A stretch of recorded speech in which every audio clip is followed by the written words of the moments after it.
Bonjour et bienvenue sur 13e rue.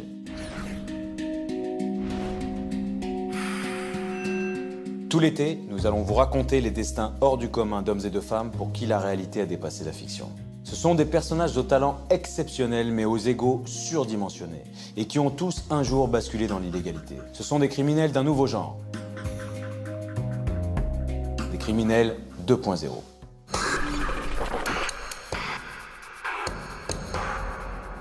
Le personnage dont nous allons vous raconter l'histoire, vous le connaissez forcément. Depuis son manoir néo-zélandais, il inspire haine ou fascination. Kim.com ne laisse personne indifférent. The Mega Man of the Mega Moment, Kim.com. Avec son look de mafieux très travaillé et son train de vie démesuré, le créateur du site Mega Upload est devenu un ennemi public pourchassé par les États-Unis.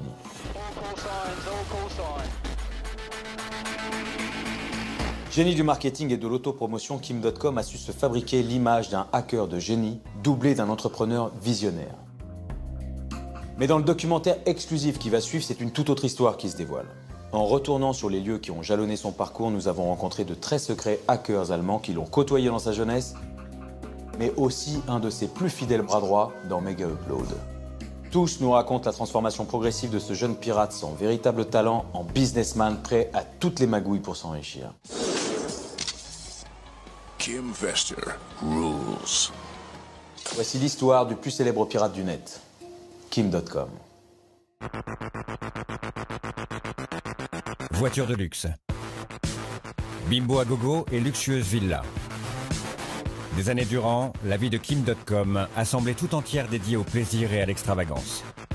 Cet Allemand fantasque au physique impressionnant est le créateur de Mega Upload, le site utilisé par tous dans les années 2000 pour télécharger illégalement des films et des MP3. Un site qui a fait sa célébrité et sa fortune, mais qui fera de lui un des ennemis de l'État américain et des majors hollywoodiennes. Sa vie est une série permanente ou un film permanent ou une vidéo YouTube permanente. Cette vie de flambe et de fête permanente, le FBI y a mis fin subitement en 2012, mettant un terme au rêve de grandeur du géant allemand. Le 20 janvier au petit matin, 70 policiers et plusieurs hélicoptères pénètrent dans le manoir de Kim.com en Nouvelle-Zélande. Digne d'un film d'action hollywoodien, l'arrestation est brève mais spectaculaire. Des vidéos de surveillance diffusées dans le monde entier qui contribueront à construire son image de martyr de l'Internet.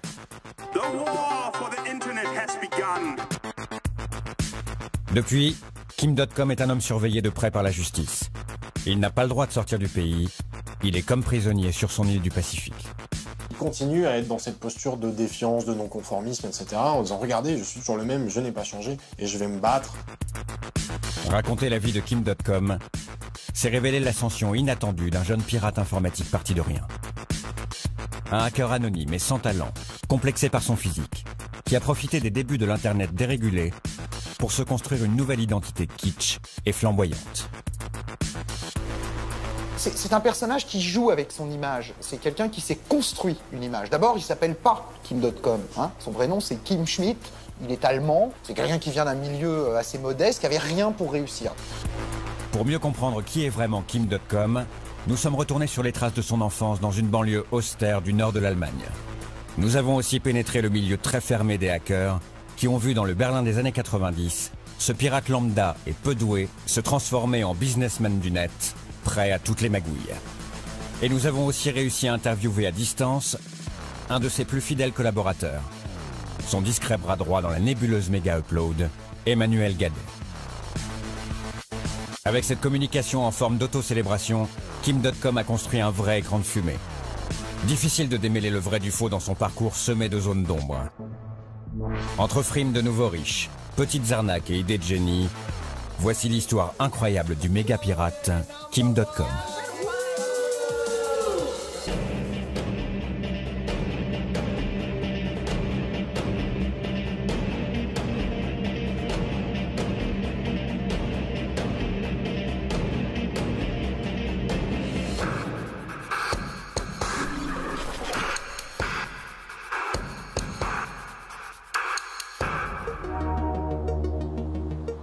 Le 21 janvier 1974.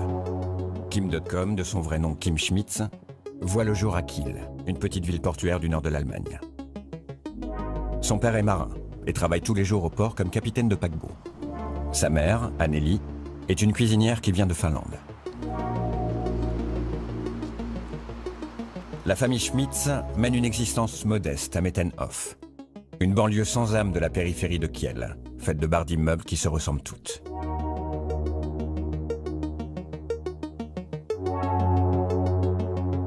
Derrière ce grand sourire d'enfant, difficile d'imaginer que la jeunesse de Kim est alors particulièrement difficile. Il vient d'un milieu prolétaire, il a un père alcoolique, il a une mère dépressive.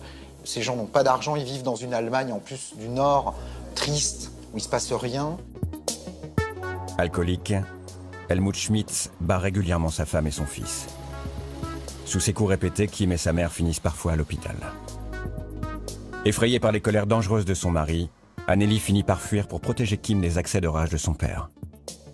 En 1985, le jeune garçon a 11 ans.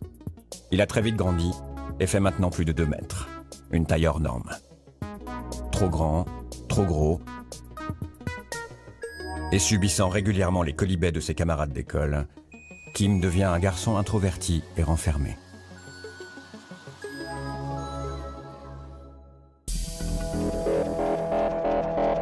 Un soir, pour tenter d'égayer la vie de son fils, Anneli Schmitz ramène à la maison une curieuse machine.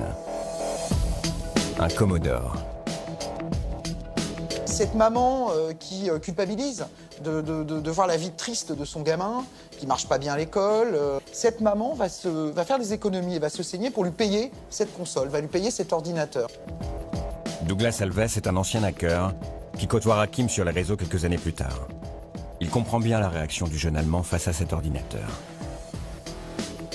Pour quelqu'un qui, effectivement, pouvait être enfermé ou ne vivait pas une vie très passionnante à côté, les jeux vidéo et l'informatique, c'était un moyen d'apprendre par lui-même et un moyen de voyager en jouant aux jeux et de vivre des nouvelles expériences, d'apprendre des nouvelles choses qu'il n'avait pas la possibilité de faire dans sa vie de tous les jours. Kim passe de plus en plus de temps sur son Commodore. Il devient très vite un expert de cet étrange ordinateur qui se résume à un clavier branché sur une télévision. Du fond de sa chambre, l'adolescent fuit un quotidien sans joie où tout se ressemble. Il trouve peu à peu refuge dans l'imaginaire fantasmagorique et coloré des jeux vidéo.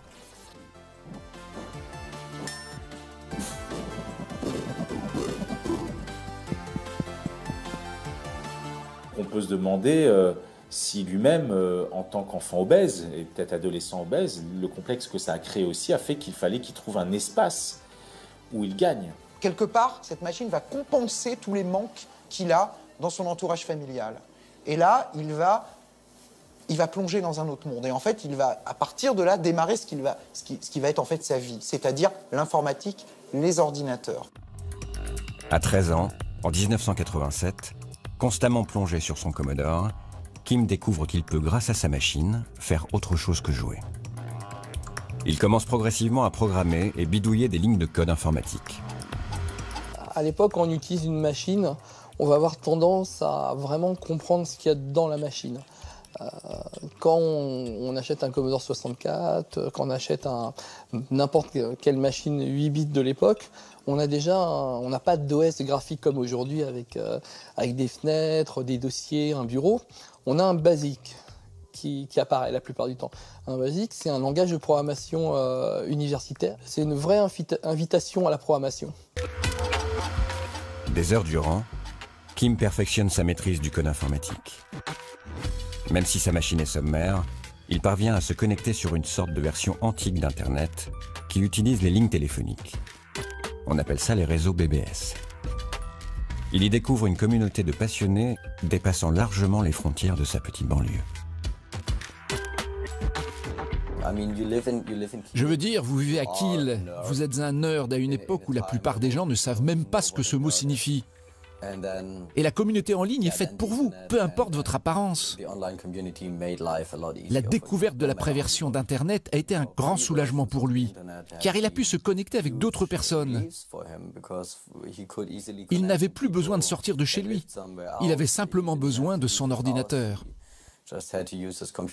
Et c'est une communauté internationale avant qu'il y ait l'Internet. C'est-à-dire qu'on échange déjà des programmes, des jeux par les BBS, même par la poste. Sur les BBS, ces réseaux pré-Internet, le jeune Kim récupère gratuitement des jeux. En 1989, il a 15 ans, quand il comprend qu'avec de simples lignes de code, il peut facilement copier ses jeux sur des disquettes. L'adolescent va voir dans ses copies pirates une façon rapide de se faire de l'argent de poche. Dirk Engling est le porte-parole du CCC, un des plus puissants groupes de hackers du monde. Un club fermé et très discret qui a accepté de nous parler de Kim Schmitz. Dirk l'a côtoyé et pour lui, aucun doute. Dès les années 80, avec ses jeux sur disquette, Kim a commencé à mêler argent et copies piratées. Déjà, dans la cour de récréation, alors que tous les autres enfants s'échangeaient des jeux, sur format cassette à l'époque, Kim était le seul à vendre des copies de jeux à ses camarades. Cette façon de faire, on l'a ensuite retrouvée tout au long de sa vie. Avec cet argent facilement gagné, Kim peut maintenant s'acheter des ordinateurs modernes qu'il rêvait de s'offrir. Tout à sa passion, il délaisse l'école. À 16 ans, sans diplôme, il stoppe totalement ses études. Pour lui, les choses sont claires. Grâce à ses connaissances en informatique, il peut maintenant se faire un nom et quitter la grisaille de Kiel. Lui-même raconte qu'il n'a pas été très heureux lorsqu'il était enfant. De toute manière, son parcours montre qu'il a cherché à quitter la petite ville de Kiel et sa banlieue dans le nord de l'Allemagne pour réaliser de grandes choses. Il voulait devenir quelqu'un que les gens connaîtraient dans le monde entier. Ce sont certainement des choses impossibles à réaliser quand on s'appelle Monsieur Schmitz, un des noms les plus portés en Allemagne, et que l'on habite Kiel.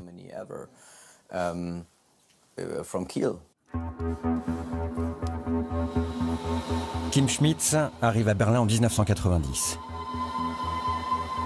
Le mur qui séparait la ville en deux vient de tomber, et l'enthousiasme est de mise. La nouvelle capitale est en plein bouillonnement.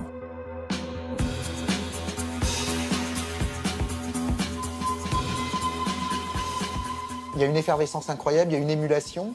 Beaucoup de passionnés d'informatique, en fait, se donnent rendez-vous à Berlin, se retrouvent là-bas. Il y a des cercles de passionnés d'ordinateurs. Et lui va rejoindre ces cercles-là. Ce gamin, en fait, va géographiquement migrer pour rentrer dans les cercles, pour rencontrer, pour apprendre. Et évidemment, en allant à Berlin, il change aussi de vie. C'est-à-dire que pour le coup, il rentre dans une ville où il se passe des choses et où il peut se passer des choses pour lui. À peine arrivé, l'adolescent de 16 ans se dirige vers l'Alexanderplatz. Il trouve ici, dans cet immeuble, le plus grand collectif de pirates informatiques d'Europe. Le CCC, pour Chaos Computer Club. Au fil des semaines, le grand bonhomme traîne de plus en plus dans ses couloirs, attentif aux nombreuses conférences de ce rassemblement de hackers libertaires et rebelles. Leur porte-parole se rappelle de l'utopie qui règne alors dans ce milieu.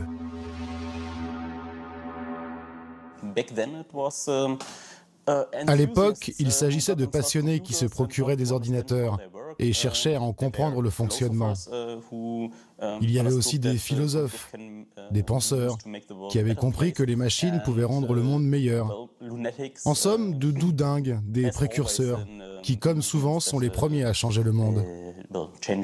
Ces hackers, ce sont des passionnés d'informatique, plutôt des gens de tendance un peu gauchiste, qui sont dans une philosophie de partage. Pas d'argent. C'est même le contraire de l'argent, les hackers. C'est des passionnés de l'outil. Ce sont des gens qui parlent technique en permanence, alors que personne ne comprend rien à l'informatique et aux ordinateurs à cette époque-là. Eux se comprennent entre eux. Pour devenir membre du CCC, Kim Schmitz doit faire ses preuves en démontrant de fortes capacités en informatique. Mais dès les premières sessions de programmation autour d'un ordinateur, le jeune homme s'avère beaucoup moins doué qu'il ne le pense.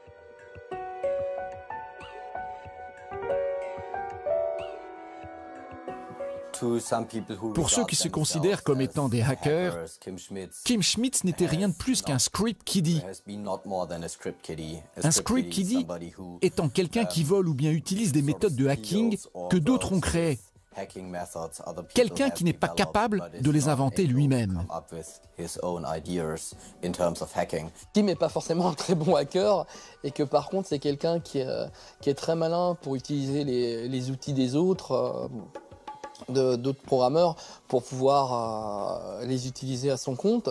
Parce qu'il comprend la technologie, hein, c'est pas non plus un total ignare. Je pense que c'est plutôt quelqu'un qui a compris l'avantage qu'il pouvait tirer de ce milieu et de cette aura.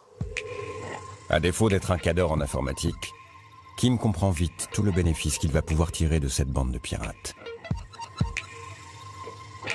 Traînant dans les couloirs du CCC, le géant sympathise avec de jeunes hackers beaucoup plus doués que lui.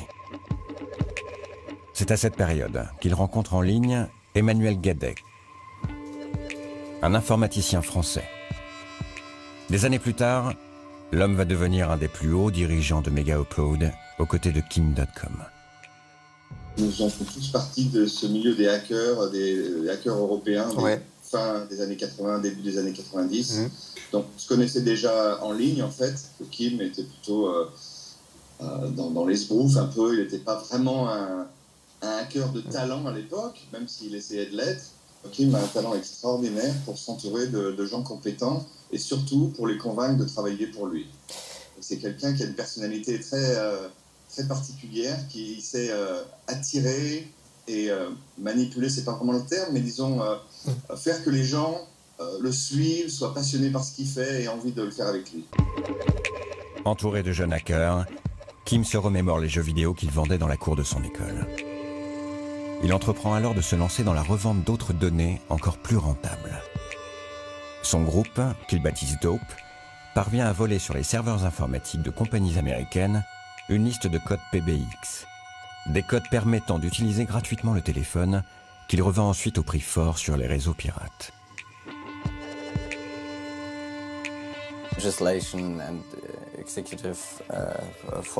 À l'époque, le législateur allemand, tout comme le pouvoir exécutif, n'avait aucune idée de ce qui se tramait.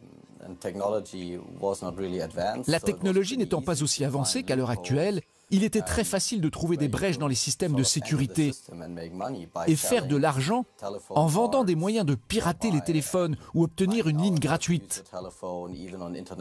Et vous pouviez vendre ce savoir aux gens.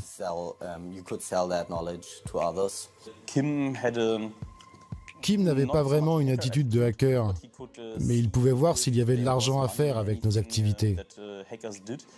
Les hackers ne voulaient pas se vendre, mais lui était, disons, très fort pour ne pas avoir de scrupules. Je pense qu'il sentait qu'il y avait de l'argent à se faire grâce aux pirates informatiques. Alors il a prétendu faire partie de cette scène hacker.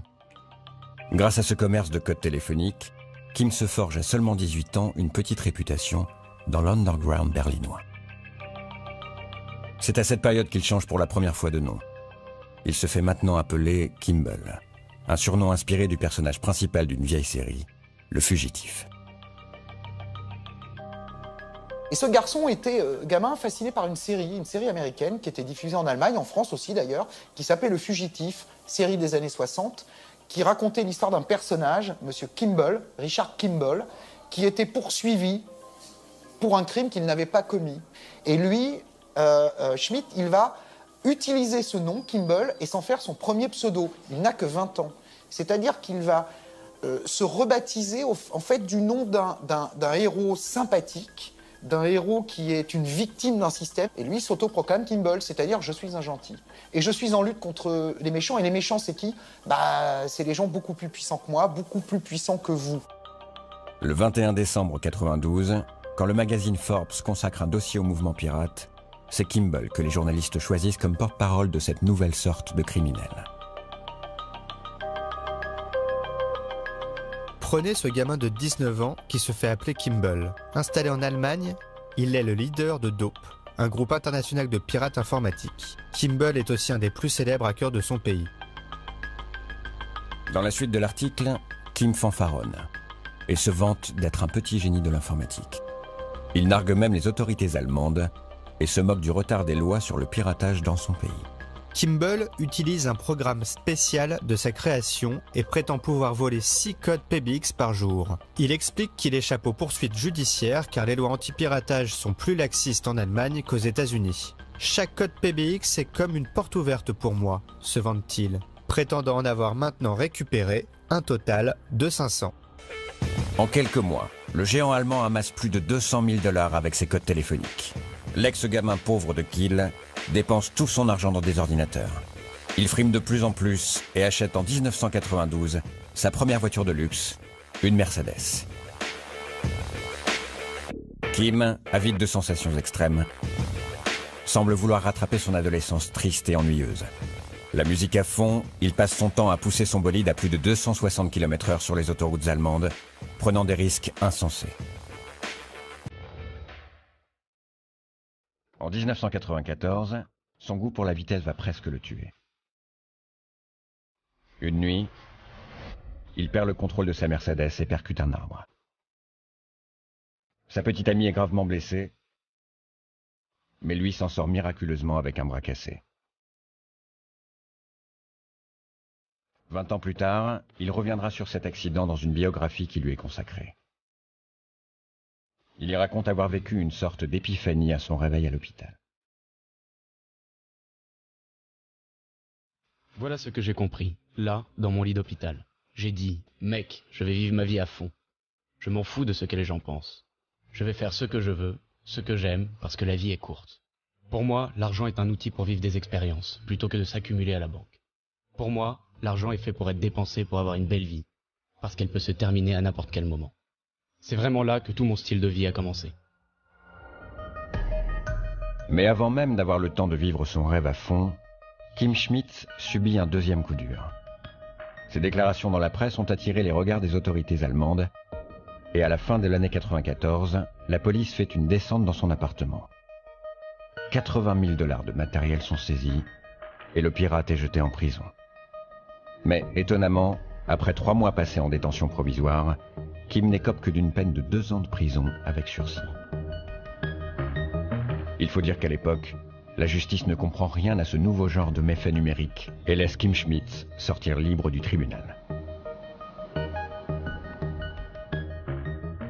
Revenu à la case départ, Kim veut immédiatement se refaire une santé financière.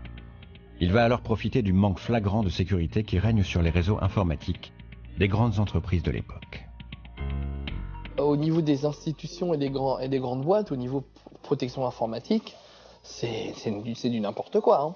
C'est du n'importe quoi. En 92, vous preniez un Atari ST avec le bon modem, avec la bonne configuration.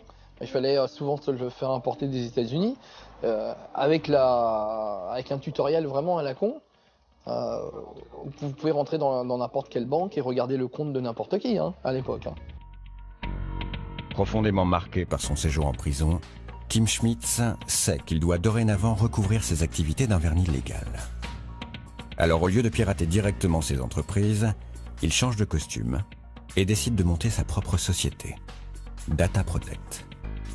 Son idée, se présenter à de grands patrons comme un dangereux hacker et faire peser sur eux la menace d'un piratage informatique.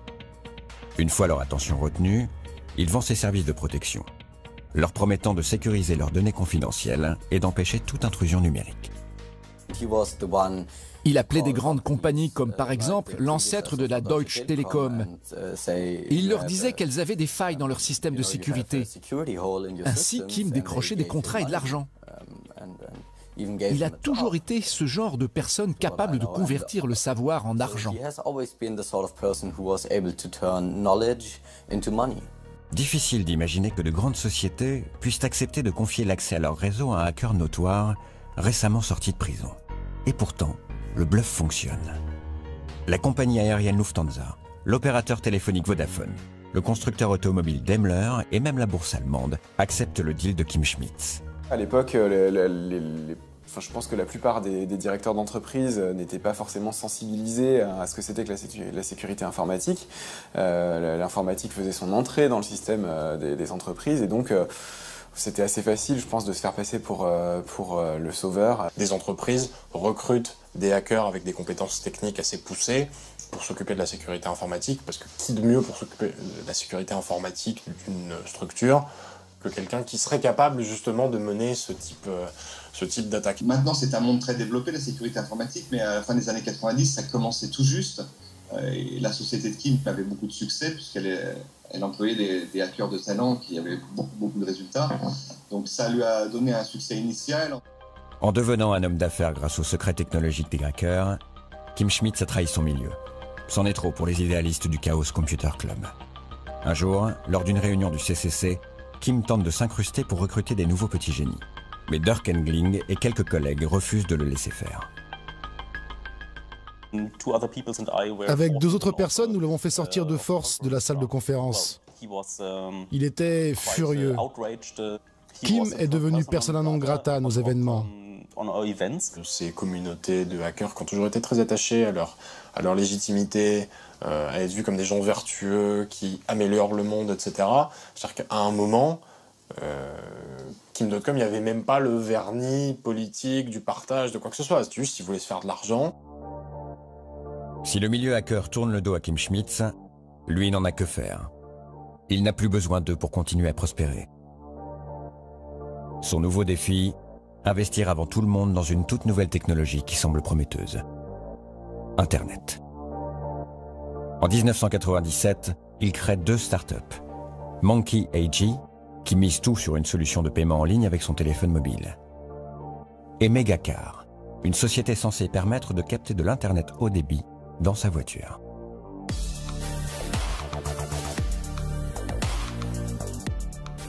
À la fin des années 90, vous savez, c'était la folie de l'époque .com, l'Internet arrivait, les marchés financiers ont valorisé des sociétés qui n'avaient aucun revenu à des millions, voire des dizaines de millions de dollars. Donc c'était une époque un peu folle. Et Kim est un peu l'emblème de cette époque. Il a su un peu surfer cette vague de l'Internet. Et à l'époque, tout le monde, tous les banquiers, tous les hommes d'affaires voulaient investir dans quelque chose de choses sur Internet.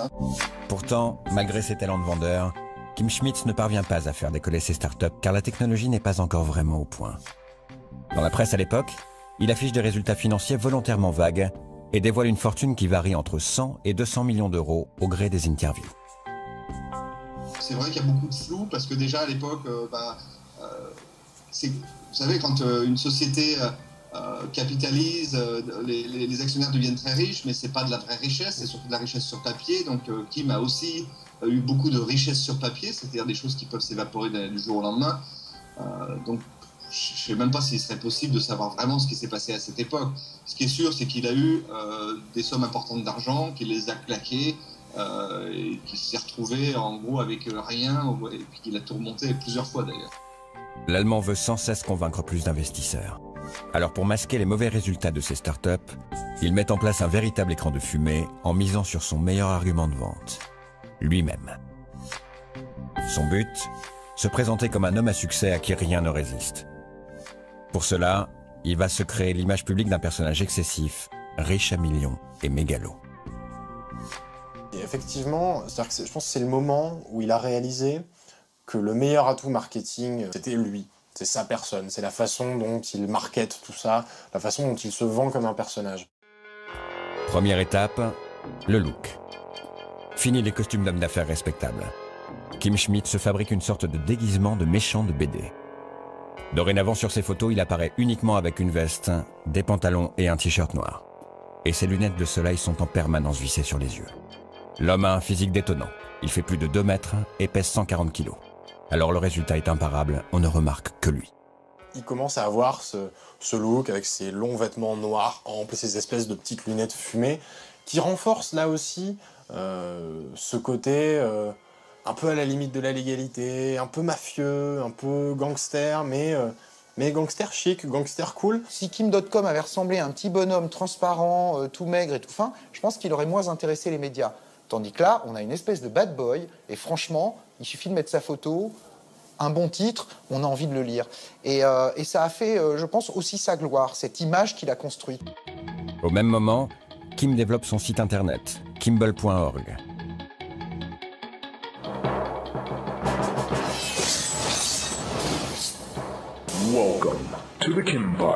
Un site mégalo et kitsch, tout à la gloire de son créateur. La majorité des liens est dédiée à son nouveau personnage de BD. Kim Vester rules.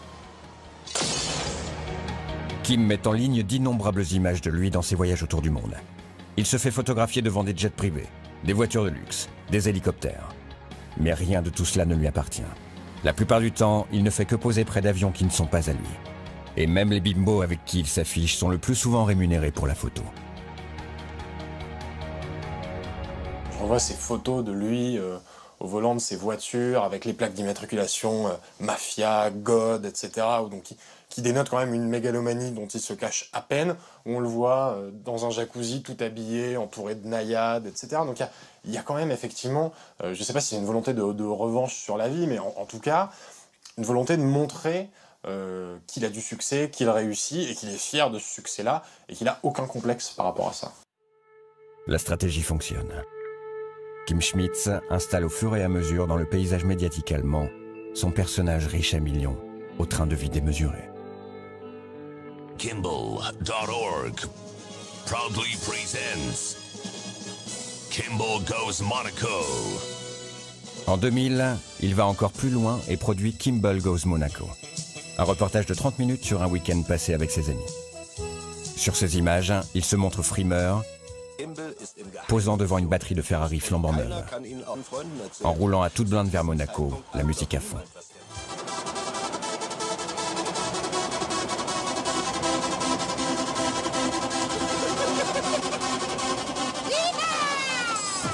Il va très vite mettre en scène sa propre légende.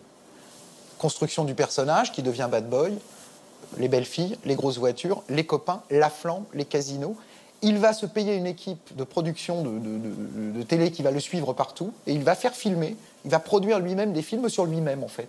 C'est-à-dire qu'il construit sa propre légende, il la filme, il la monte et tout ça évidemment est accessible pour tout le monde sur Internet. Devant les caméras, il loue un immense yacht et y organise une soirée fastueuse. On y découvre un grand gamin fantasque qui s'amuse comme un fou entouré de jet-setters. Au détour d'un plan, il n'oublie pas de montrer qu'il peut aussi discuter d'égal à égal avec un homme d'affaires installé comme Richard Branson.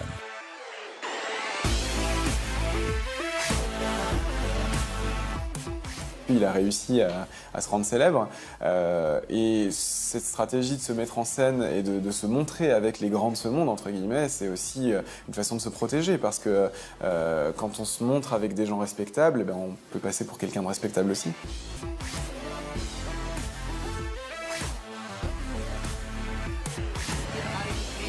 Das hier heißt Kim Schmitz and Associates. Il y a derrière une revendication aussi qu'on retrouve beaucoup dans la culture geek ou nerd, c'est-à-dire la virilité. L'idéal amoureux du geek est à peu près le même que le rappeur. Hein. C'est une bimbo avec des fantasmes de piscine, plein de filles nues autour, des grosses voitures, c'est un peu l'univers du rappeur aussi. Kim Schmitz se vante d'avoir dépensé 1 million d'euros pour produire cette vidéo et la mettre en ligne, gratuitement, sans aucun retour financier. En réalité, son seul but est de montrer son train de vie de milliardaire jet-set. The movie is over. Go and find more on Kimball's homepage. En 2001, Kim a 27 ans quand il pressent l'éclatement de la bulle Internet. Il revend alors 80% des actions de ses sociétés à une holding allemande, TÜV Rheinland. Son stratagème a fonctionné et les dirigeants de la holding lui font une confiance aveugle, berné par son image de jeune entrepreneur à succès. Pour Kim, le coup est juteux. Il annonce avoir remporté 160 millions d'euros en revendant ses startups. Kim avait ce talent, s'il rentrait dans une salle plein de banquiers allemands, tous en cravate, sérieux, etc. Au bout d'une heure, ils ressortaient, ils étaient tous amoureux de lui, ils voulaient investir dans tous les business, ils voulaient le suivre partout. Et il a profité un peu de cette époque, de cette mania des business Internet. Quand il vend ses coquilles vides et qu'il empoche concrètement des millions de dollars, au moment où il y a cette bulle Internet, les millions de dollars sont vraiment sur son compte. Donc là, il est vraiment riche. Il a atteint son objectif. Quelques mois plus tard, le conglomérat allemand qui a racheté les actions de Kim Schmitz déchante. La nébuleuse Kimball.org qu'ils viennent d'acquérir se résume à quelques sociétés qui ne feront jamais aucun bénéfice. Le porte-parole de TÜV Rheinland s'épanche dans la presse. Tout ce qui a prospéré autour de Monsieur Schmitz est douteux, et je pèse mes mots. La même année, le géant de 27 ans apparaît à nouveau dans la presse. Kim Schmitz s'intéresse maintenant de près à une start-up de e-commerce, Let's Buy It. Il vient d'acheter pour 400 000 € d'actions de cette société en perte de vitesse. Et fanfaron, il annonce en grande pompe qu'il compte continuer à investir beaucoup plus. Il va jouer en fait un jeu de communication en disant voilà, moi cette entreprise, je vais la sauver. C'est Bernard Tapie, la même chose. Je vais sauver, je rachète, je reprends les actions, etc. Let's Buy It était une de ces nouvelles start-up en difficulté. Kim Schmitz a annoncé qu'il y investirait 50 millions d'euros, ce qui aurait énormément aidé l'entreprise. Il se faisait appeler Kim Vestor à cette époque. Il n'a rien fait de plus, mais le cours des actions a explosé.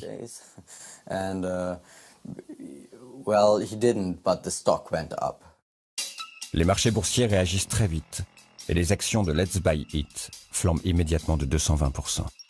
Dans la foulée, au lieu d'investir encore plus comme il l'avait promis, Kim Schmitz revend ses parts. En quelques semaines, il remporte sur ce simple coup 1 100 000 € et laisse la start-up faire faillite. Mais la manœuvre est grossière et la justice lance une enquête. Kim Schmitz est arrêté et retourne en prison pour la deuxième fois de sa vie. Au bout de 6 mois de détention, il est finalement condamné pour délit d'initié à 100 000 € d'amende et 20 mois de prison avec sursis. Il va retourner une deuxième fois en prison après ses escroqueries en Allemagne. Ça va plus le marquer quand il était jeune, en fait. La première fois, il passait de la grisaille à la prison. Là, il passe de la richesse à la prison. Donc le contraste est un peu plus violent. Et il va assez mal vivre ce deuxième passage en prison, ce qui fait qu'il va quitter l'Allemagne en disant ici, ils comprennent rien, j'ai plus rien à faire dans ce pays. En 2001, il s'installe à Hong Kong. L'île vient d'être rendue à la Chine et c'est l'endroit idéal pour quelqu'un qui veut cacher son argent.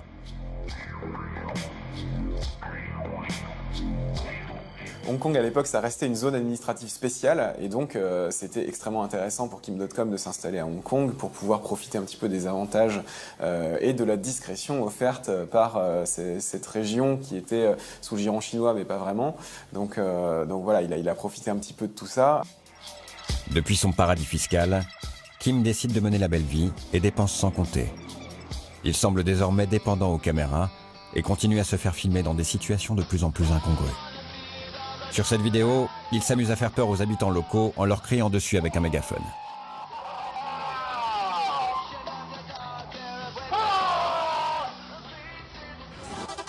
Des exubérances qui deviennent de plus en plus extrêmes. En 2004, pour assouvir sa passion de la vitesse, il participe au Gumball 3000, une course automobile sauvage dans laquelle les participants traversent l'Europe le plus rapidement possible. Souvent au mépris de toutes les règles et du code de la route. Il participe à Gumball 3000, cette espèce de rallye sauvage pour ultra riches, dont il se gargarise d'être un champion aussi, le fait d'être un champion de jeux vidéo. Il y a effectivement ce côté à la fois très grandiloquent et très joueur dans le côté très enfantin du terme. C'est-à-dire qu'on a l'impression que c'est un grand ado qui prend un malin plaisir à embêter le monde, à faire les trucs comme il l'entend, à se moquer un peu des conventions, à se moquer du bon goût. Ces films, régulièrement, il tente sans succès de les envoyer à tous ses contacts sur Internet. Impossible. Les vidéos numériques sont trop lourdes pour être diffusées par mail.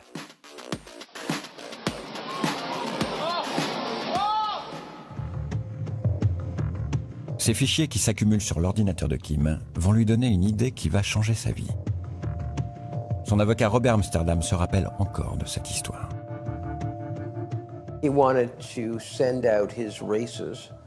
Il voulait envoyer les vidéos de ses courses à ses amis et ses proches dans le monde entier. On appelait ça les courses Gumball. Pour des raisons techniques, il s'est aperçu que cela ne fonctionnait pas sur l'Internet de l'époque. Lui et son équipe se sont donc réunis pour solutionner le problème et ont inventé ce type de technologie. C'est comme cela que tout a commencé. Kim demande à sa garde rapprochée de programmateurs de concevoir un petit site internet qui permet de mettre en ligne de gros fichiers. Ensuite, grâce à un simple lien, il est possible à n'importe qui de les télécharger. Ce site, il l'appelle en toute humilité Mega Upload. Une solution qui semble alors révolutionnaire, mais dont il est le seul à saisir tout le potentiel. Moi, il m'a proposé de venir, et je dois avouer qu'au début, faire du file sharing sur Internet, c'était pas un truc qui me passionnait, donc ça m'intéressait pas vraiment. J'ai pas eu la même vision que lui, je pensais pas que ça allait se développer autant. Mais lui, comme on l'a évoqué tout à l'heure, il a cette espèce de préscience, d'intuition du business. Donc il savait que ça allait marcher, et donc il a dit à son équipe, on y va, même si vous y croyez pas, vous inquiétez pas, ça marchera un jour. Mais pendant 3 ans, l'intuition de Kim se révèle plutôt décevante. Mega Upload tarde à trouver son public et n'est pas encore rentable. En 2007, ce sont les habitués du téléchargement illégal de MP3 et de DivX qui vont changer la donne. Des millions de personnes qui ont pris l'habitude de télécharger gratuitement, mais illégalement, des films et de la musique. C'était un petit peu la fin du modèle, du premier modèle de peer-to-peer, c'est-à-dire l'époque Napster, l'époque Emule, qui commençait un petit peu à disparaître parce que dans plein de pays, dont la France, il y avait des autorités qui étaient chargées de contrôler un petit peu les échanges sur Internet et de punir les internautes qui partageaient trop. En réaction aux lois anti-piratage qui se profilent, comme Adopi, tous ces internautes vont alors se tourner vers Mega Upload, qui leur assure plus de discrétion. Ça avait ce côté un petit peu magique, c'est-à-dire que c'était un service gratuit, encore une fois illimité et accessible à tous. Mais surtout, Mega Upload avait une interface agréable. Le site a rapidement été utilisé par tout type de personnes pour partager des choses que l'on avait jadis l'habitude d'acheter. Kim Schmitz sent alors qu'il a un coup à jouer. Il transforme progressivement son site en machine à cash. Évidemment, Mega Upload se finance déjà par la pub, mais ce n'est pas tout. Le site est très simple d'utilisation. En un seul clic sur un gros bouton orange, l'internaute peut lancer gratuitement le téléchargement d'un album.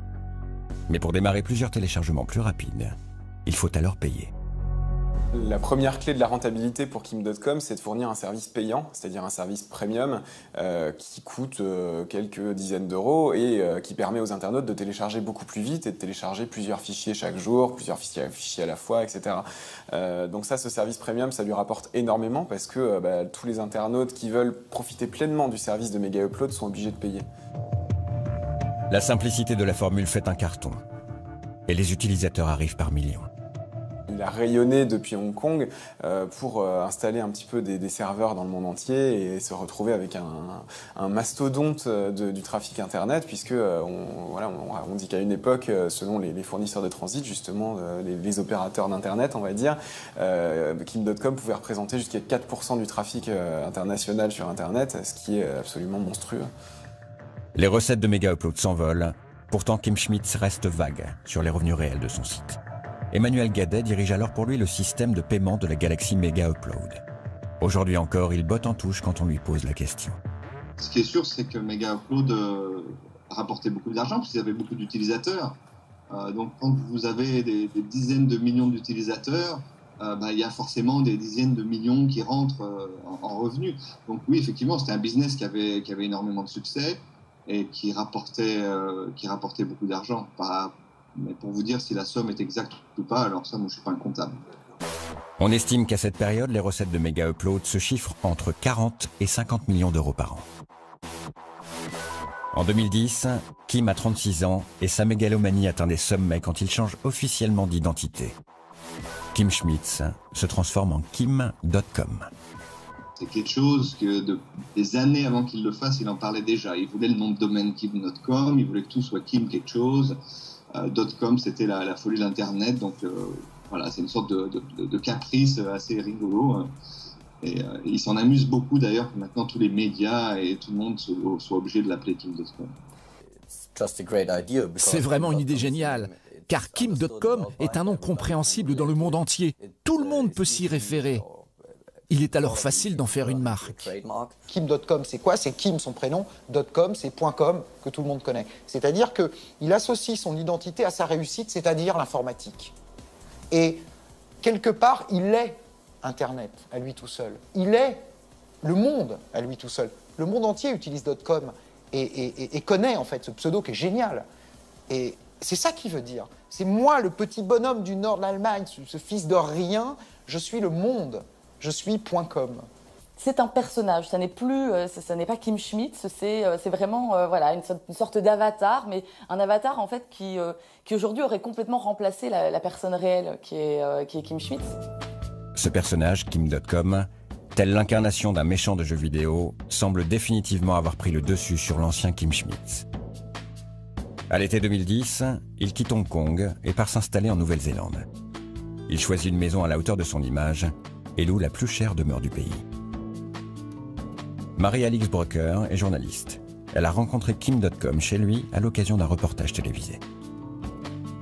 Vous avez au milieu de nulle part, tout à coup, vous tombez dessus comme ça en voiture, une colline sur laquelle se dresse une immense demeure, c'est vraiment une sorte de manoir. Il est allé mettre des espèces de girafes gigantesques, des éléphants dans des matériaux composites. Voilà, il s'est créé une sorte de savane au milieu de nulle part, au milieu de la campagne néo-zélandaise. Enfin, voilà, il construit son univers un petit peu féerique, un petit peu onirique, tout ça. À son arrivée sur le terrain, elle découvre un homme extravagant, une bête de médias qui sait se faire remarquer. C'est lui qui nous a dit de nous poster en bas et qui est parti comme ça avec sa voiturette au sommet de la colline et qui nous fait son show. Voilà, il met en scène, il sait ça qu'on va l'utiliser, il se doute qu'on va le présenter comme ça, il connaît très bien la télévision. Sur le terrain gigantesque de 60 hectares, un manoir démesuré. La maison de Kim.com, elle est immense déjà pour commencer. Il y a un nombre de pièces incalculable. Je serais même incapable probablement de m'y retrouver de nouveau si je devais y aller toute seule. C'est très kitsch, c'est-à-dire c'est très stuc, c'est très marbre, c'est très massif. Voilà, il est très très fan de déco un petit peu kitsch. Il y a une pièce qui m'a particulièrement marquée. Vous arrivez à l'étage, il y a donc la chambre et la suite de Kim.com avec sa salle de bain. Et puis à côté de la salle de bain, il y a un couloir de natation que Kim.com a fait construire au premier étage pour s'entraîner un petit peu, se maintenir en forme. Et au bout de ce couloir de natation, vous avez une immense mosaïque avec une photo de Kim.com. Il y a un réel culte de la personnalité. Cet homme, il s'aime, il sait qu'il est brillant et voilà, il n'hésite pas à le montrer. Il n'a aucun complexe voilà, vis-à-vis de ça. Le 31 décembre 2010, pour célébrer en fanfare son arrivée sur le sol néo-zélandais, il finance à hauteur de 500 000 € le feu d'artifice du Nouvel An à Auckland.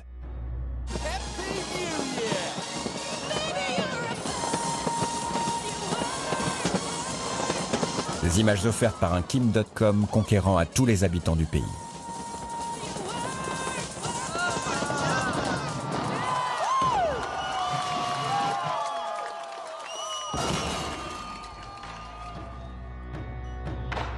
Cette outrance sans limite et son goût prononcé pour les médias va précipiter la chute du géant allemand. Dans le monde entier, l'industrie du cinéma et de la musique est entrée en guerre contre le piratage culturel sur les réseaux.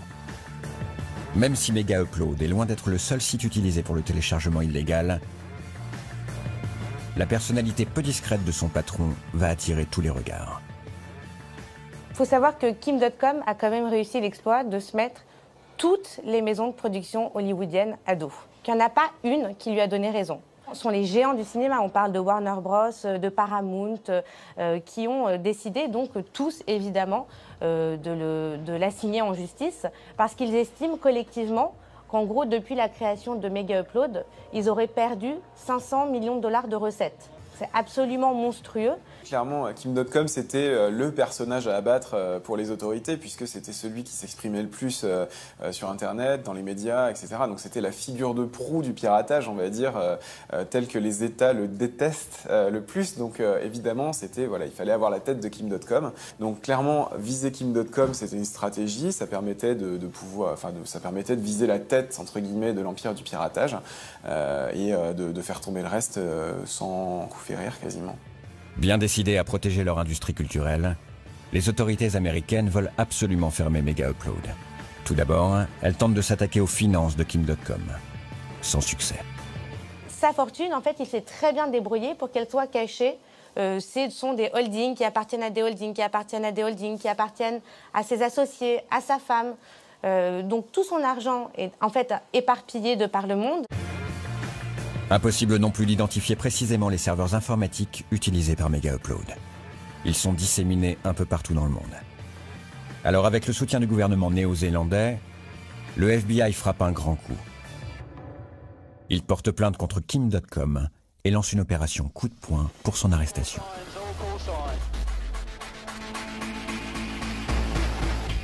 Le 20 janvier 2012, la veille de ses 38 ans, Kim.com voit débarquer sur les pelouses de son manoir 76 hommes en armes et 2 hélicoptères de combat. L'homme est surpris. Il se pensait intouchable. Personne n'a vu venir ça, parce que déjà, il dépensait une fortune en avocats pour rester dans le cadre légal. Donc, vous avez des avocats à Hong Kong, vous avez des avocats un peu dans les pays où c'était important, dans les marchés importants. Donc, à aucun... qui que soit s'est douté que ça allait devenir ça. C'est sûr que c'était absolument pas envisagé. Mais l'opération n'a rien d'une blague. Kim.com et tous ses associés sont jetés en prison.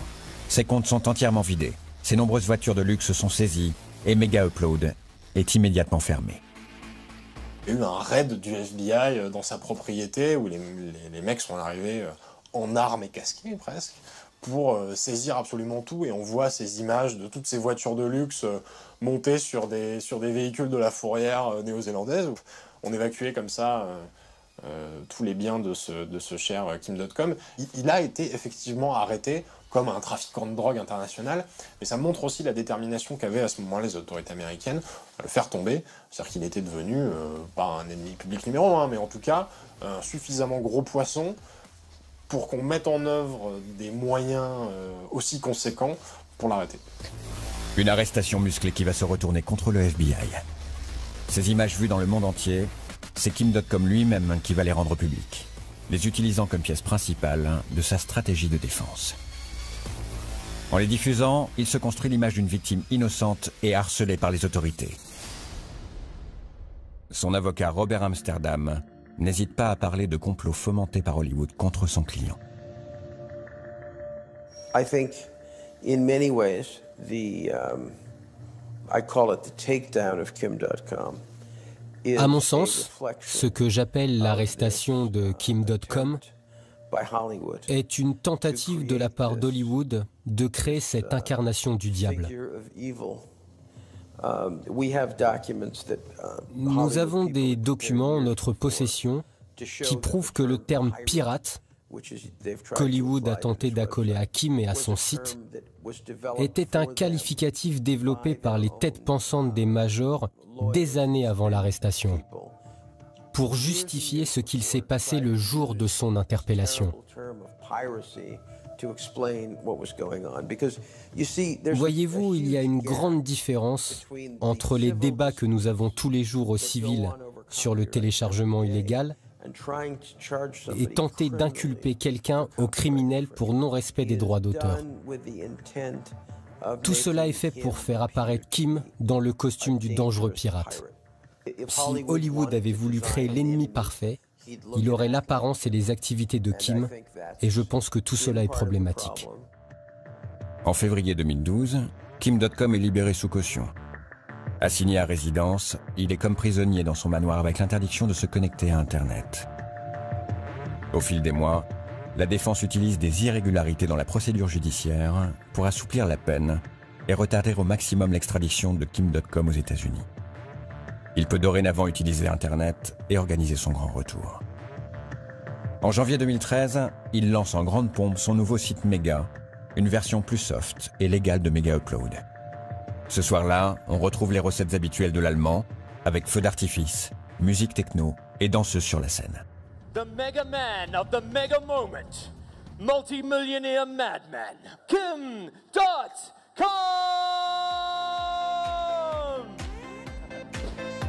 Woo!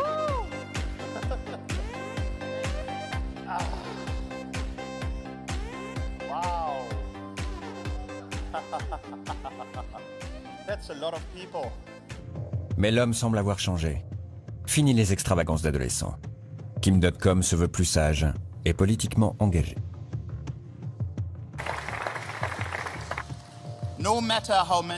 Peu importe le nombre de politiciens sur lesquels vous arrivez à faire pression.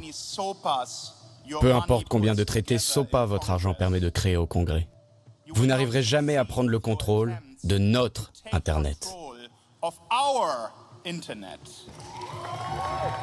En fait, Kim.com s'imagine maintenant en grand défenseur de l'Internet libre. Il s'affiche avec Julian Assange et Edward Snowden lors d'une conférence et s'engage même en politique en créant l'Internet Party en janvier 2014. Bonjour et bienvenue à l'Internet Party. Je suis heureux de vous voir ici. Mon nom est Kim.com et je suis ici pour vous présenter un nouveau parti dont la Nouvelle-Zélande a vraiment besoin. Il s'est refait une virginité à assez peu de frais en se vendant comme cette espèce de Che Guevara du numérique. Pour moi, Kim.com, il a un petit peu l'aura d'un gourou. C'est-à-dire qu'il se présente un petit peu comme un sauveur de l'humanité, ou en tout cas de l'Internet, avec ses adeptes. Et clairement, en tout cas, dans tous les gens qui sont un petit peu sensibles à ces sujets-là, il y a les pros et il y a les antis. C'est-à-dire qu'il ne laisse personne indifférent. Kim.com se considère comme le troisième héros de l'Internet libre, aux côtés d'Edward Snowden et de Julian Assange. Dans ce schéma, Assange serait celui qui exposerait à la face du monde les secrets des gouvernements et de la diplomatie. Snowden serait celui qui dévoilerait l'ampleur de la surveillance informatique. Et on aurait enfin Kim Schmitz qui se perçoit comme celui qui interpelle l'opinion autour de la distribution des produits culturels.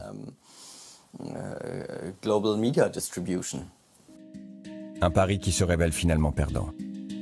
En septembre 2014, son Internet Party ne décroche aucun siège aux élections législatives néo-zélandaises. Après 2 ans de procédure, le procès de Kim.com s'éternise. Il semble durement touché par les échecs et son enthousiasme s'étiole. D'un côté, il y a une administration américaine qui veut faire un exemple. De l'autre côté, il y a quelqu'un qui est farouchement déterminé à ne pas se laisser condamner, qui a beaucoup d'argent et qui donc peut assumer les frais de procédure qui sont quand même très coûteuses et très chronophages, qui peut les assumer pendant assez longtemps. Donc pour l'instant, c'est un peu le statu quo, c'est un peu le bras de fer, mais il faut lui reconnaître qu'il a une capacité de résistance à ça qui est quand même assez forte, parce que c'est pas entre les mains de n'importe qui de pouvoir être un caillou dans la chaussure de cette taille-là par rapport à l'administration américaine. De plus en plus seul, Kim.com perd 1 à 1 ses avocats néo-zélandais. En attendant l'issue de son procès, il ne peut toujours pas sortir de chez lui, quasi prisonnier dans son parc d'attractions fantasmé. Il a connu ces périodes de gloire et là, on sent qu'il est au fond du trou, quoi. Aujourd'hui, il passe le plus clair de son temps à manger, dormir et jouer à Call of Duty. Face à une réalité qu'il ne maîtrise plus, Kim.com est semble-t-il redevenu Kim Schmitz, se réfugiant comme dans son enfance, dans les jeux vidéo et le virtuel. La semaine prochaine, c'est à un autre destin tout aussi exceptionnel que nous nous intéresserons, celui de Rudy Kurniawan, le plus grand faussaire de vin de tous les temps.